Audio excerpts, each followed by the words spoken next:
Breaking news బంగాళాఖాతంలో ఏర్పడిన మొంతా తీవ్ర తుఫానుగా బలపడింది. ఈ మేరకు విశాఖలోని వాతావరణ కేంద్రం వెల్లడించింది. గడిచిన 6 గంటలుగా గంటకు 15 కిలోమీటర్ల వేగంతో ఉత్తర వాయువ్య దిశగా తుఫాను కదిలిందని తెలిపింది. ఇక ప్రస్తుతం మచిలీపట్నానికి 190 కిలోమీటర్లు, కాకినాడకు 270 కిలోమీటర్లు, విశాఖకు 340 కిలోమీటర్ల దూరంలో తుఫాను కేంద్రీకృతమై ఉన్నట్లు వాతావరణ కేంద్రం వెల్లడించింది.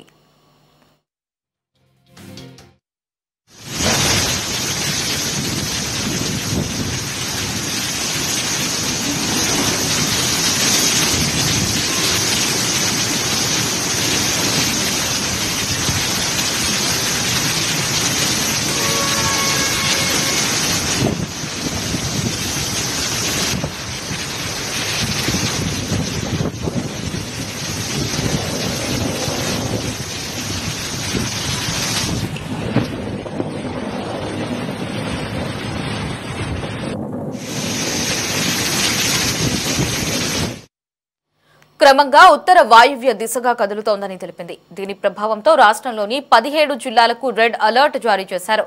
కోస్తా జిల్లాలలో ఇప్పటికే భారీ వర్షాలు మొదలవడంతో యంత్రాంగం అప్రమత్తమైంది. ఇవాళ సాయంత్రం లేదా రాత్రికి మచిలీపట్నం, కళింగపట్నం మధ్య కాకినాడ సమీపంలో తీవ్ర తుఫానుగా తీరం దాటే అవకాశం ఉందని తెలిపింది. ఇక తుఫాను తీరం దాటే సమయంలో గంటకు గరిష్టంగా 110 కిలోమీటర్ల వేగంతో గాలులు వీస్తాయని అంచనా వేసింది.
ఇక శ్రీకాకుళం, విజయనగరం, విశాఖ, అనకాపల్లి, కాకినాడ, కోనసీమ, నెల్లూరు జిల్లాలలో ఎడతెరిపి లేకుండా వర్షాలు కురుస్తున్నాయి.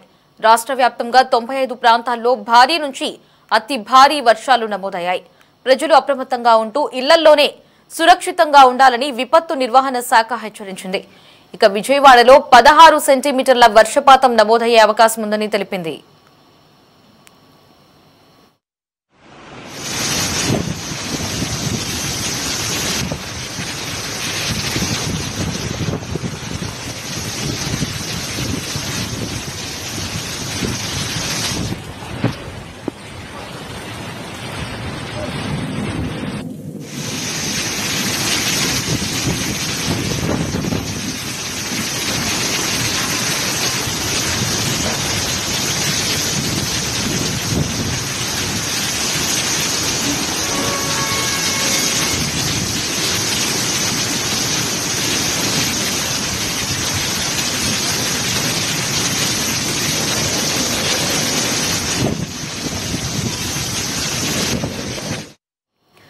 కాకినాడ జిల్లాలో తుఫాను ప్రభావం స్పష్టంగా కనిపిస్తోంది.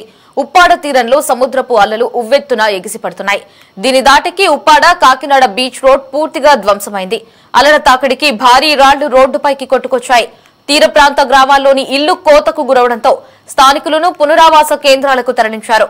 ఇక కోనసీమ జిల్లా వ్యాప్తంగా అర్ధరాత్రి నుంచే ఈదురుగాలులతో కూడిన వర్షం కురుస్తూ ఉండడంతో పలు ప్రాంతాలలో విద్యుత్ సరఫరాకు అంతరాయం ఏర్పడింది. అధికారులు సముద్రానికి దగ్గరగా ఉన్న గ్రామాల్లోని ప్రజలను సురక్షిత ప్రాంతాలకు తరలించే పనులు చేపట్టారు.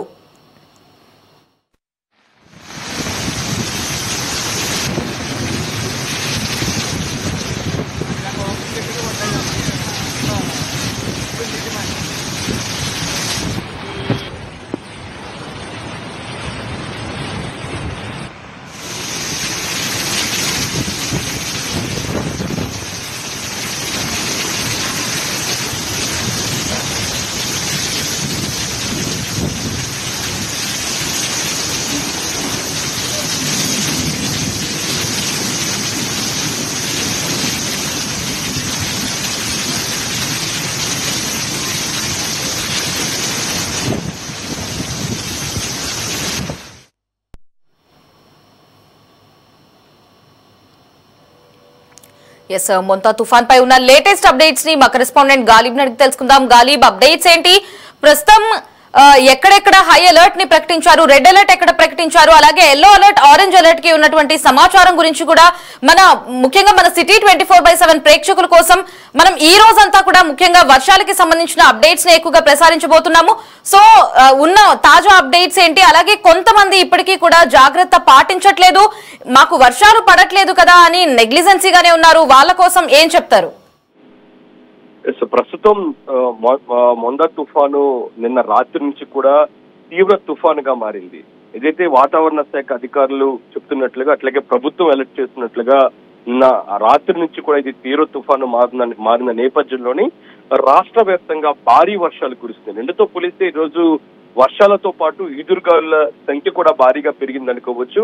ప్రధానంగా తీర ప్రాంతాలు ఉండే విశాఖపట్నం, విజయనగరం, కాకినాడ, మచిలీపట్నం, బాపట్ల, నెల్లూరు, ఒంగోలు లాంటి సముద్ర తీర ప్రాంతాలు ఉండే చోట మరింత తీవ్రంగా తుఫాను ఎఫెక్ట్ మనకి కనపడుతుంది. ప్రస్తుతం మోందా తుఫాను మచిలీపట్నానికి 190 కిలోమీటర్లు, అట్లాగే కాకినాడకు 270 కిలోమీటర్లు, విశాఖకు 340 కిలోమీటర్ల దూరంలో కేంద్రీకృతమైంది. రాత్రికి కాకినాడ, మచిలీపట్నం మధ్య తీవ్ర తుఫాను తీరం దాటే అవకాశాలు కలుగుతున్నాయి. ఇది చాలా కీలకమైన అని చెప్పుకోవచ్చు. తీరం దాటే సమయంలో కూడా చాలా తీవ్రమైన ఎఫెక్ట్ కనపడుతుంది. 190 నుంచి 110, 120 వరకు కూడా ఈదురు గాలులు వీచే అవకాశం ఉన్న నేపథ్యంలోని అధికార యంత్రాంగం ప్రస్తుతం ఆ సమయం కోసం ఎలాంటి పరిస్థితి ఉంటుంది అనే దానిపై కూడా ఒక ఆందోళన మాత్రం మనకి కనబడుతుంది. మొత్తం రాష్ట్ర వ్యాప్తంగా రెడ్ అలర్ట్ ప్రకటించిన జిల్లాలు 17 వరకు ఉన్నాయి. ఇందులో 233 మండలాలు ఉన్నాయి. వాటిని అన్ని కూడా అధికార యంత్రాంగం అప్రమత్తం చేసింది. తీవ్ర తుఫాను నేపథ్యంలోని శ్రీకాకుళం నుంచి కూడా నెల్లూరు వరకు కూడా అతి భారీ వర్షాలు ప్రస్తుతం కురుస్తున్నాయి. ప్రస్తుతం బయట వాతావరణం చూసినట్టయితే పూర్తిగా మబ్బులు కలుముకున్న పరిస్థితి కనబడుతుంది. ఒక చీకటి వాతావరణం కనబడుతుంది. ప్రభుత్వం చెప్పినట్లుగానే ముందు నుంచి మోందా తుఫాన్ ఎంత తీవ్రంగా ఎఫెక్ట్ చూపిస్తుందో అనేది మాత్రం మనకి స్పష్టంగా కనబడుతుంది. అయితే ప్రధానంగా మోందా తుఫాన్ ఎఫెక్ట్ ఎక్కువగా కాకినాడకు ఉన్న నేపథ్యంలో కాకినాడ ప్రాంతంలోని సముద్ర ప్రాంతంలో కెరటాలు దాదాపు 10 కిలోమీటర్ల వరకు సముద్రం ముందుకు వచ్చింది. పూర్తి స్థాయిలోని ఒక తీవ్రమైన ఉద్రిక్తత పరిస్థితులు అక్కడ కనబడుతున్నాయి. ఇప్పటికే సముద్ర ప్రాంతాలన్నింటిలో కూడా పూర్తి స్థాయిలోని పోలీసులు, దాంతో పాటు ఎన్డీఆర్ఎఫ్ సిబ్బంది తమ ఆధీనంలో తీసుకుంది. అక్కడ వైపు ప్రజలు రావద్దు అంటూ కూడా ఆదేశాలు జారీ చేసిన పరిస్థితి మనకి కనబడుతుంది. ఎందుకంటే తుఫానుకు సంబంధించిన వాతావరణం చల్లబడటంతో ఎవరైనా సరే చల్లగా ఉంది అంటూ కూడా బయటికి వచ్చి సముద్ర ప్రాంతానికి వచ్చి పూర్తి స్థాయిలోని నిర్లక్ష్యంగా ఉంటే ఏదైనా సరే ఇబ్బంది పాలవుతారనే దానిపై కూడా ఎవరు దీన్ని నిర్లక్ష్యంగా తీసుకోవద్దు అంటూ కూడా ఇప్పటికే ప్రభుత్వం ఆదేశాలు జారీ చేసిన పరిస్థితి మనకి కనపడుతుంది.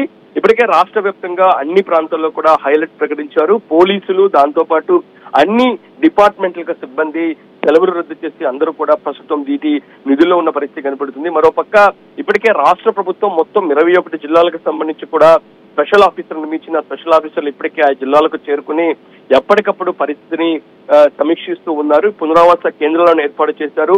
పునరావాస కేంద్రాలకు సంబంధించి ఇప్పటికే గర్భిణీలు అట్లాగే వృద్ధులను ఆ ప్రాంతాలకు తరలించారు.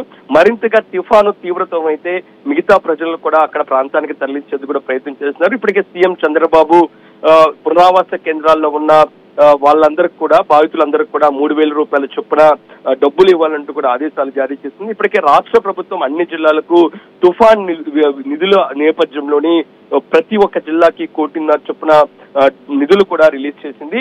ఈ నేపథ్యంలో ముఖ్యమంత్రి వరుసగా సమీక్షలు కొనసాగుతూ నిన్న ఉదయం, సాయంత్రం సమీక్ష నిర్వహించిన సీఎం చంద్రబాబు రాత్రి 10 గంటలకు కూడా ఆర్టీజీఎస్ ద్వారా సమీక్ష నిర్వహించారు. తుఫానుకు సంబంధించి మరి కాసేపట్లోని మరోసారి అధికారులతోని సమీక్ష నిర్వహించనున్నారు. ప్రభుత్వం నుంచి మాత్రం అధికారులకు ఎప్పటికప్పుడు మార్గదర్శకాలు అలర్ట్ మాత్రం కొనసాగుతున్నాయి. ఎందుకంటే ఐఎంబీ నుంచి, దాంతో పాటు మరోపక్క తాడేపల్లిలో ఉన్న డిజాస్టర్ మేనేజ్మెంట్ డిపార్ట్మెంట్ నుంచి మాత్రం రాష్ట్ర ప్రభుత్వానికి ఎప్పటికప్పుడు సమాచారం అందిస్తున్నారు. తుఫాన్ తీవ్రత ఎలా ఉంది, తుఫాన్ ఎంతవరకు ప్రమాదకరంగా ఉంది, దాని రూపు ఎలా మారుతుంది, మోందా తుఫాన్ కి సంబంధించి ప్రస్తుతం ఏ ప్రాంతాల్లో ఉంది, ఎక్కడ తీరం దాటే అవకాశాలు ఉన్నాయి, దానిపై కూడా ఎప్పటికప్పుడు అధికారుల ద్వారా పూర్తిగా సమాచారం అందుకుంటున్న రాష్ట్ర ప్రభుత్వం జిల్లా యంత్రానికి పూర్తి స్థాయిలో దిశానిర్దేశం చేస్తున్న పరిస్థితి మనకి స్పష్టంగా కనబడుతుంది.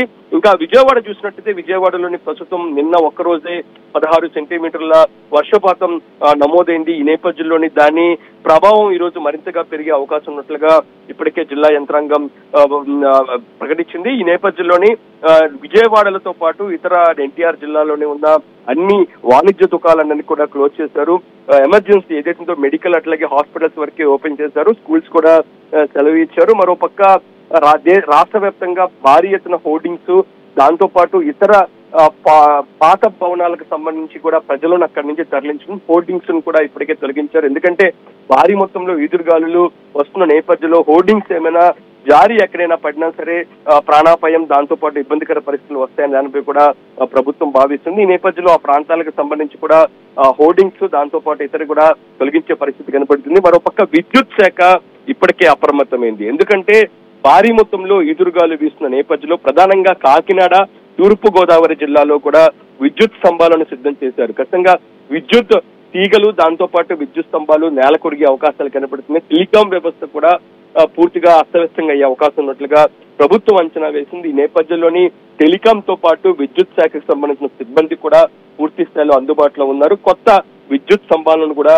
అందుబాటులోకి తీసుకొచ్చి వెంటనే ఎక్కడైనా సరే విద్యుత్ స్తంభాలు కింద పడిపోయినా, దానికి సంబంధించి కూడా అంతరాయం ఏర్పడినా సరే వాటిని మరలా పునరావృతం చేసే దిశ కూడా రాష్ట్ర ప్రభుత్వంతో పాటు విద్యుత్ శాఖ అధికారులు సన్నద్ధంగా ఉన్న పరిస్థితి మనకి కనబడుతుంది. ఓవరాల్ గా ఈ రోజు రాత్రికి కాకినాడ అట్లాగే మచిలీపట్నం మధ్య మోందా తుఫాను తీరం దాటే అవకాశాలు కనబడుతుంది. ఆ సమయంలో ఇప్పుడు మనం చూస్తున్న ఎప్పటికంటే మరింత తీవ్రత ఎక్కువగా ఉండే అవకాశం ఉన్నట్లుగా ప్రభుత్వం అంచనా వేస్తుంది. అధికార యంత్రాంగం ఎప్పటికప్పుడు పరిస్థితిని సమీక్షిస్తున్నారు. పూర్తి స్థాయిలోని ఎక్కడ ఒక్క ప్రాణం కూడా నష్టం వాటిల్లకుండా అన్ని ఏర్పాట్లు చేసిన పరిస్థితి కనబడుతుంది. అక్కడ ఎస్ గాలిబ్, దీనికి సంబంధించి ప్రధానమంత్రి నరేంద్ర మోదీ కూడా సీఎం చంద్రబాబు కాల్ చేసి పలు సూచనలు కూడా జారీ చేసినట్లుగా తెలుస్తోంది. ఆ అప్డేట్స్ ఏంటి?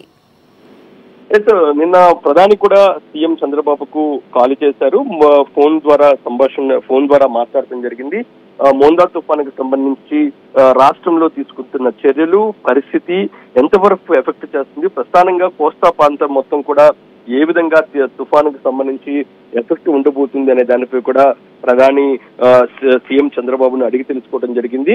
ఇటు కేంద్రం నుంచి కూడా అన్ని విధాలుగా ఆదుకుంటామంటూ కూడా కేంద్రం నుంచి కూడా స్పష్టత రావడం జరిగింది. ఎందుకంటే తుఫాన్ ఎఫెక్ట్ భారీగా ఉంటే పూర్తి స్థాయిలోని కేంద్రం కూడా సహాయ సహకారాలు అందిస్తుంది. ఇప్పటికే కేంద్ర ప్రభుత్వానికి సంబంధించిన ఎన్డీఆర్ఎఫ్ సిబ్బంది కూడా రంగంలోకి దిగారు. మరోపక్క హెలికాప్టర్లను సిద్ధం చేశారు. దాంతో పాటు భారీ బోట్లను కూడా సిద్ధం చేసిన పరిస్థితి కనబడుతుంది. ఎక్కడైనా తుఫాన్ ఎఫెక్ట్ వల్ల ఎక్కడైనా ప్రజలు చిక్కుకున్నా, ఏ ప్రాంతంలో అయినా సరే రోడ్ల వ్యవస్థ అస్తవ్యస్తమైనా సరే ఆర్మీ, నేవీ కూడా రంగంలోకి దిగేందుకు ఇప్పటికే సిద్ధంగా ఉన్నట్టు తెలుస్తుంది. దానికి సంబంధించిన అంశాలను కూడా ముఖ్యమంత్రికి ప్రధాని తెలియజేయడం జరిగింది.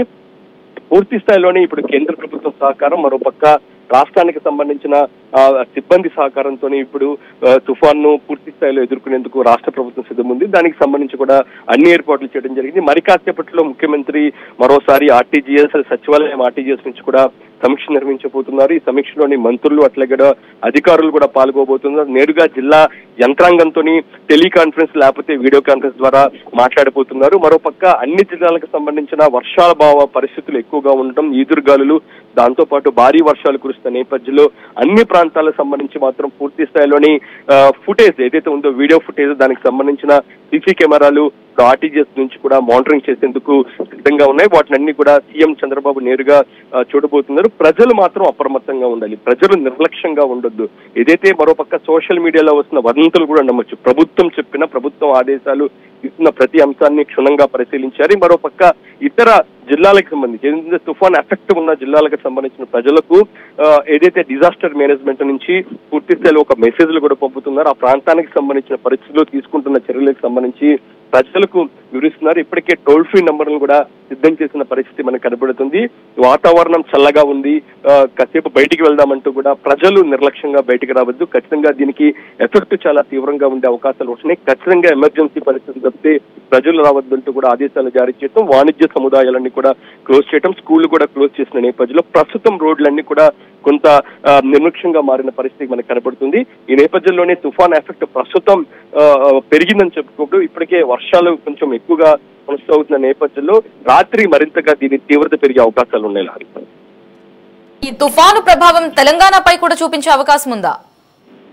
తెలంగాణలోని మొత్తం 3 జిల్లాలకు సంబంధించి కూడా ఆరెంజ్ అలర్ట్ ప్రకటించడం జరిగింది. భూపాలపల్లి, దాంతో పాటు ఆదిలాబాద్, మరోపక్క మహబూబ్ నగర్ లాంటి ప్రాంతాలు 3 జిల్లాలకు సంబంధించి కూడా ఇప్పటికే ఆరెంజ్ అలర్ట్ ప్రకటించారు. అప్పటికే తెలంగాణ ప్రభుత్వం కూడా ఆయా జిల్లాలకు సంబంధించి కూడా అప్రమత్తమైన పరిస్థితి కనబడుతుంది. ఆ జిల్లాలకు సంబంధించి ఎవరైనా ఏవైనా ఇబ్బందులు పాలవకుండా పూర్తి స్థాయిలోని ఆదేశాలు జారీ చేసిన పరిస్థితి మనకు కనబడుతుంది. ఎందుకంటే ఈ ప్రభావం చాలా తీవ్రంగా ఉంది. ఎందుకంటే ఇటు ఒరిస్సా, తమిళనాడు, మరో పక్క తెలంగాణ, దాంతోపాటు ఆంధ్రప్రదేశ్, మొత్తం 4 రాష్ట్రాలకు సంబంధించి కూడా ఎఫెక్ట్ ఉండబోతుంది. దానికి సంబంధించి ప్రస్తుతం వర్షాలు కూడా అంత తీవ్రంగానే కురుస్తున్న నేపథ్యంలోని దీని ప్రభావం మరింతగా పెరిగే అవకాశం, ఎందుకంటే సాయంత్రానికి తీరం దాటుతున్న నేపథ్యంలో మరింతగా ప్రభావం ఉండే అవకాశం ఉన్న నేపథ్యంలో తెలంగాణ ప్రభుత్వం కూడా ఎలక్ట్ అయింది. ఇక్కడ ఆరెంజ్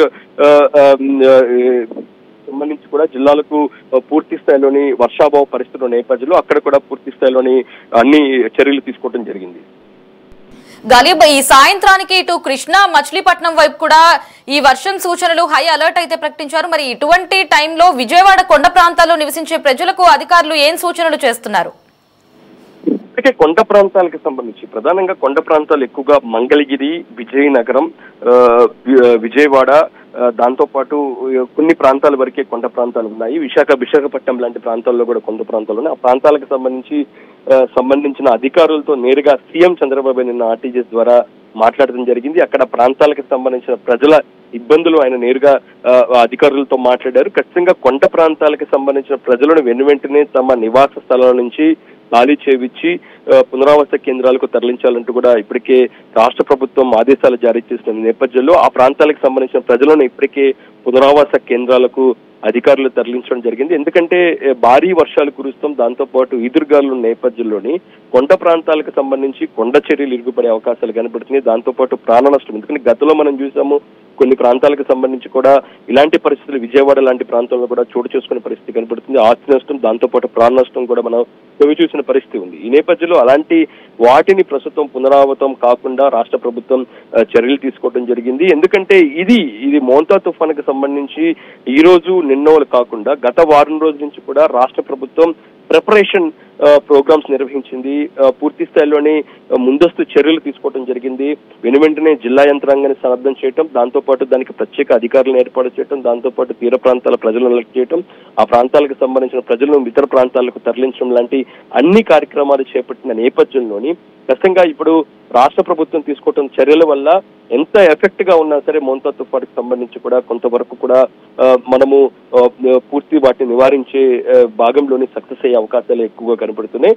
ఈ నేపథ్యంలో రాష్ట్ర ప్రభుత్వం ఎక్కడ నిర్లక్ష్యంగా ఉండొద్దంటూ కూడా ప్రజలను అప్రమత్తం చేయడంతో పాటు వదంతులు ఖచ్చితంగా నమ్మొద్దంటూ కూడా స్పష్టంగా చెబుతుంది. ఎందుకంటే సోషల్ మీడియాలో చూసినట్టయితే గతంలో వచ్చిన తుఫానుకు సంబంధించిన వీడియోలను షేర్ చేస్తున్నారు. దాన్ని చూసి ప్రజలు కూడా భయభ్రాంతులు గురయ్యే అవకాశం ఉన్న నేపథ్యంలో వాళ్ళందరూ ఎటువంటి లేదు, ప్రభుత్వం ఇచ్చే మెసేజ్, ప్రభుత్వం ఇస్తున్న ప్రతి అంశానికి సంబంధించే మీరు ఖచ్చితంగా దాన్ని చూడండి తప్పితే ఇతర సోషల్ మీడియా వదంతులు నమ్మొద్దంటూ కూడా నిన్న హోంమంత్రి అనిత కూడా ఒక ప్రకటన రిలీజ్ చేశారు. ఈ నేపథ్యంలో ప్రభుత్వం తీసుకుంటున్న చర్యల విషయంలోని మరింతగా, ఎందుకంటే గంటకు వర్ష తీవ్రత పెరుగుతుంది, ఈదురుగాలులు పెరుగుతున్నాయి. ఎందుకంటే నిన్న చూసాము చిన్నపాటి జల్లులు కురిసినా సరే నిన్న రాత్రి తర్వాత మోందా తుఫాన్ ఎఫెక్ట్ పెరిగిందని చెప్పుకోవచ్చు. ఎందుకంటే తీవ్రత పెరిగింది. తీవ్రత పెరగడంతో పాటు కాకినాడకి, దాంతో పాటు మచిలీపట్నంకి విశాఖపట్నానికి చాలా దగ్గరగా వస్తుంది. ఈ నేపథ్యంలో ఇది సాయంత్రానికి వచ్చేసరికల్లే తీరం దాటబోతుంది. రాత్రికి వచ్చేసరికి మరింత తీరం దాటే సమయంలోని దీని ఎఫెక్ట్ చాలా ఎక్కువగా ఉంటుంది. ఈ నేపథ్యంలోని రాత్రికి చాలా కీలకంగా ప్రభుత్వం భావిస్తుంది. ఈ రోజు సాయంత్రం నుంచి రేపు మధ్యాహ్నం వరకు కూడా ఈ తీవ్రతకు సంబంధించి కూడా ఎప్పటికప్పుడు రాష్ట్ర ప్రభుత్వంతో పాటు అధికార యంత్రాంగం సమీక్షలు కొనసాగుతుంది, మానిటరింగ్ చేస్తున్న పరిస్థితి కనపడుతుంది. రాబోయే 48 గంటల పాటు చాలా కీలకం. అతి నుంచి కూడా భారీ వర్షాలు కురవబోతున్నాయి. ఎందుకంటే ఏదో 4-5 జిల్లాలు కాకుండా ఇటు శ్రీకాకుళం నుంచి కూడా చిత్తూరు వరకు మొత్తం 19-20 జిల్లాల వరకు కూడా ఈ ఎఫెక్ట్ ఉన్న నేపథ్యంలో అన్ని ప్రాంతాలకు సంబంధించిన యంత్రాంగాన్ని పూర్తి స్థాయిలో అప్రమత్తం చేశారు. ఎటువంటి అవాంఛనీయ సంఘటనలు, దాంతో పాటు ఒక్క ప్రాణ నష్టం కూడా జరగకుండా రాష్ట్ర ప్రభుత్వం అన్ని చర్యలు తీసుకోవడం జరిగింది. గాలిబ్, ఇటు టెక్నాలజీని యూజ్ చేస్తూ ప్రజలకు ఎప్పటికప్పుడు అలర్ట్ మెసేజెస్ పంపిస్తున్నామంటూ ప్రభుత్వం చెప్తోంది. మరి ఈ టెక్నాలజీ ఉపయోగం ఎంతవరకు పనిచేస్తుంది? నిజంగానే ప్రజలకు అలర్ట్ మెసేజెస్ ఏమైనా వెళ్తున్నాయా? హుదూద్ తుఫాన్ తర్వాత సీఎం చంద్రబాబు నాయుడు అద్భుతమైన టెక్నాలజీని ఆంధ్రప్రదేశ్ రాష్ట్రానికి తీసుకురావడం జరిగింది. అదే జిఎస్, జియోగ్రాఫికల్ ఇన్పుట్ సిస్టమ్ అని చెప్పి ఒక వ్యవస్థను, దానికి సంబంధించిన ల్యాబ్ ను కూడా ప్రస్తుతం డిజాస్టర్ మేనేజ్మెంట్ కార్యాలయంలో కూడా రాష్ట్ర ప్రభుత్వం ఏర్పాటు చేయడం జరిగింది. ఇది 2017లో ఏర్పాటు చేశారు. ఆ తర్వాత మనం తీసుకొచ్చిన ఈ టెక్నాలజీని ఇతర రాష్ట్రాలు, ఒరిస్సా, తమిళనాడు లాంటి రాష్ట్రాలు మన రాష్ట్రానికి వచ్చి ట్రైనింగ్ తీసుకున్నవి అప్పుడు ప్రస్తుతం ఇంప్లిమెంట్ చేశారు. ఈ జిఎస్ టెక్నాలజీ ఏదైతే ఉంటుందో ఇందులో దాదాపు పూర్తిగా రాష్ట్రంలో ఉన్న ప్రతి డేటా ఇందులో ఉంటుంది. ఏదైనా తుఫాన్ ఎఫెక్ట్ అవుతున్న ప్రాంతాలకు సంబంధించి కూడా ముందస్తు ఇన్ఫర్మేషన్ ఉంటుంది. శాటిలైట్ కి సంబంధించి కూడా వ్యవస్థ ఇందులో అనుసంధానం అవుతుంది. మరోపక్క ఎక్కడైనా సరే తుఫాన్ ఎఫెక్ట్ అవుతున్న నేపథ్యంలో ఆ ప్రాంతాలకు సంబంధించిన హాస్పిటాలిటీ ఎలా ఉంటుంది, దాంతో పాటు వైద్య సదుపాయాలు ఎలా ఉంటాయనే దానిపై కూడా పూర్తి స్థాయిలో సమాచారం ఉన్న నేపథ్యంలో దీన్ని ప్రస్తుతం తుఫాను ఎప్పుడైనా వచ్చినా సరే వాటికి ఎంతో ఉపయోగపడుతుంది. దాని ద్వారానే రాష్ట్ర ప్రభుత్వం ముందస్తు చర్యలు తీసుకుంటుందని చెప్పుకోవచ్చు. ఈ అంశాలకు సంబంధించి జిఎస్ అత్యాధునిక టెక్నాలజీని ప్రస్తుతం రాష్ట్ర ప్రభుత్వం తీసుకోవడంతో పాటు ఆర్టీజీఎస్ కి దీనికి అనుసంధానం చేసినట్టు ఎప్పటికప్పుడు సమాచారాన్ని రాష్ట్ర ప్రభుత్వం తీసుకుంటుంది. దాని ద్వారానే తుఫాన్ కి సంబంధించి ప్రస్తుతం మోందా తుఫాన్ కి సంబంధించిన కదలికలకు సంబంధించిన మానిటరింగ్ కు ఈ టెక్నాలజీ ఎంతో ఉపయోగపడుతుంది. అది ఏ రూపాన వెళ్తుంది, ఎటువైపు వెళ్తుంది, ఎందుకంటే నిన్న చూస్తున్నాము ప్రధానంగా తొలుతగా చూసినట్టయితే అది చెన్నై ప్రాంతం ఉంది. చెన్నై నుంచి నేరుగా విశాఖపట్నము, కాకినాడ, విశాఖపట్నము మీదుగా మన రాష్ట్రానికి వస్తున్న పరిస్థితి ఉంది. తొలుతగా అది చెన్నై వరకు ఉంటుందని కూడా అందరూ భావించారు. ఆ తర్వాత రాష్ట్రానికి రావడం కాకినాడ వైపుకి వస్తున్న నేపథ్యంలోని దీన్ని ఎటువైపు కేంద్రీకృతమై ఎటువైపు మలుస్తుంది అనే దానిపై కూడా ఎప్పటికప్పుడు మానిటరింగ్ చేసేందుకు ఈ టెక్నాలజీ ప్రస్తుతం రాష్ట్ర ప్రభుత్వానికి, దాంతో పాటు అధికార యంత్రానికి ఉపయోగపడుతుంది. దాని ద్వారానే ప్రస్తుతం ఈ మోందా తుఫాన్కి సంబంధించిన మానిటరింగ్ వ్యవస్థ కొనసాగుతుంది. మరోపక్క ప్రజలకు కూడా అప్రమత్తం చేస్తున్నారు. ఎందుకంటే ఇటీవల కాలం అందరం చూస్తుంటాం, అందరికీ ఫోన్స్ కి నేరుగా టెక్స్ట్ మెసేజ్ వస్తున్నాయి. ఆ టెక్స్ట్ మెసేజెస్ లోని మరి కాసేపట్లో మీ ప్రాంతంలోని ఈదురుగారులు లేకపోతే పిడుగుపడచ్చు లాంటి కొన్ని మెసేజెస్ వస్తున్నాయి. అవన్నీ కూడా ఈ టెక్నాలజీ ద్వారానే రాష్ట్ర ప్రభుత్వం పూర్తి స్థాయిలో వినియోగిస్తున్న పరిస్థితి కనపడుతుంది. ఈ నేపథ్యంలోని ఈ టెక్నాలజీని ప్రస్తుతం మోందా తుఫాన్ కోసం ఉపయోగిస్తుంది. దాని ద్వారానే జిల్లాలకు సంబంధించి కూడా ప్రతి వ్యవస్థ, ప్రతి మానిటరింగ్, ప్రతి చోట, ప్రతి మండలం, విలేజెస్ సంబంధించి కూడా ఎక్కడ వర్షాలు పడుతున్నాయి, ఎక్కడ ప్రాంతాలకు ఎట్లాగున్నాయి, ఎందుకంటే ఈ రోజు రేపు ఎల్లుండు ఎలాంటి ప్రాంతాల్లో ఎలా వర్షాలు పడుతున్నాయి. ఒకవేళ గ్రీన్ కి సంబంధించి, రెడ్ కి సంబంధించి ఉంటే కనుక భారీ నుంచి అతి భారీ వర్షాలు, ఆరెంజ్ కి సంబంధించి కూడా భారీ వర్షాలు, గ్రీన్ గురించే వర్షాలు లేవు అంటే కూడా కొంత వ్యవస్థను కూడా రాష్ట్ర ప్రభుత్వం ఏర్పాటు చేసుకున్న జిల్లాలకు సంబంధించి కూడా కొన్ని రాబోయే రోజుల్లో భవిష్యత్తులో వర్షాలకు సంబంధించి కూడా దీన్ని ద్వారా పూర్తి స్థాయిలో మానిటరింగ్ వ్యవస్థ మాత్రం ప్రస్తుతం మోంతా తుఫాన్కు ఉపయోగపడుతుంది. Right Ghalib, thanks for the updates.